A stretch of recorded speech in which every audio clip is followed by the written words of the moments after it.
enjoy recreation time, enjoy our spiritual life. And so if we want balance in our life, we have to understand, we have to realize that sometimes our busyness distracts us from what is important. The second thing that happened with Martha is that her work made her depressed. Her work depressed her. And you know, I don't see that. Yeah, it did actually. She began to feel sorry for herself. Woe is me. Lord, don't you think it's unfair that I'm doing all this work? You know, and Mary's not. You know, woe is me. When we talk about depression, and when I teach anger management, I always tell people about this distinction. There's actually two types of depression. There's the depression that you get because there's a chemical imbalance in your brain, and we call that manic depression or bipolar. And there's medication that you have to take in order to regulate that. The other depression we talk about is when you just feel down, okay? And all of us get that type of depressed, where we just feel down on ourselves. How that happens is that that type of depression can actually be caused by turning our anger inward. That's when we're angry at ourselves about something. And so Martha's mad here, and she's mad at Mary. Okay? She might even be mad at Jesus because of you know, how come you're not telling her to come help me? Right? But ultimately, too, she's mad at herself. Why I should be doing what Mary's doing, and I'm not. And so her work has depressed her. And this anger that she's feeling is ongoing, and there's this guilt that builds up. And sometimes we can have that happen in our own lives. When we realize we're busy, and we should be doing something else, or we should be taking care of you know, other parts of our life rather than our work life, and then we get angry at it, and we get angry at ourselves because we should know better, and depression sets in. We feel bad. We feel guilty. And so her work caused her to be depressed. The third thing that we see with Martha is that her work caused her to be overly critical of other people. Do you ever find this in your life? That you get so busy with things, that you get so caught up with your stuff that you have to do, that you become overly critical of other people. This happened with Martha. She became critical of Mary because Mary wasn't doing her part.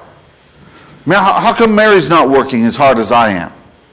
I find that busy women can become really, really critical of those people in their home if no one else is there to help.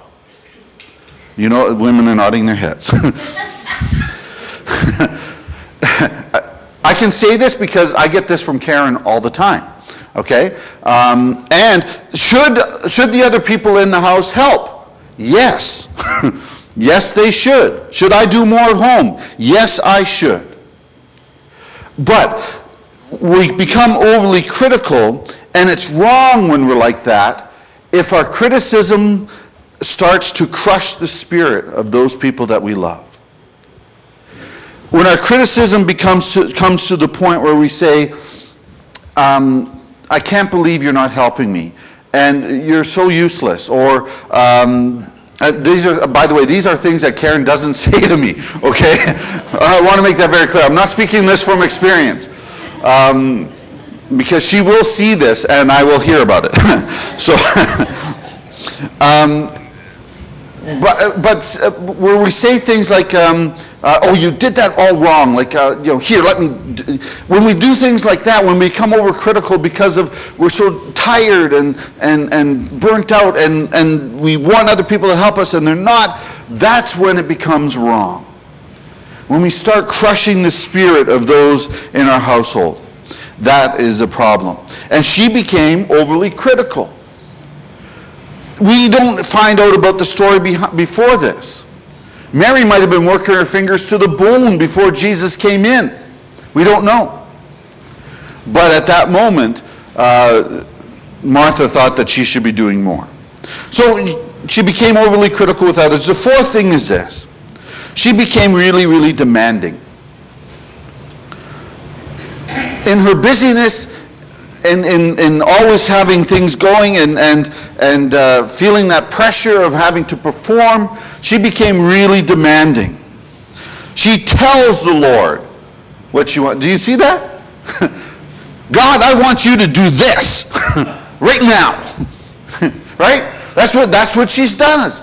And we do that, sometimes in our prayers we'll do that, like, God, I want you to do this right now, rather than coming at in an attitude of worship. But Jesus, tell her to help me. Notice, very, very demanding. What is the other thing that, with that little statement, that we notice about Martha and this conversation? Martha doesn't ask Mary, does she? Martha is actually, Mary's sitting in the room because she's at Jesus' feet. She comes in and says, Jesus, tell Mary to come and help me. You ever do that? Speak through somebody else to tell the person that you want to talk to something? That's what Martha's doing to Mary. Come and help me, but I'm going to have someone else tell you to do it. God, please tell them to help me. That's the type of thing. She becomes very demanding.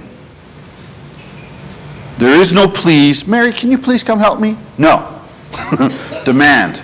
I'm in charge. It's all about me. And so how do we focus our time? How is it that we should do this properly? How is it if, as busy people, especially women, how are you to balance your life in a way that is God-honoring rather than this type of pushiness and distraction and being overly critical and feeling guilty and depressed about? How can we do that? Well, God's Word actually tells us that we should find a balance in our life. And the balance that we should find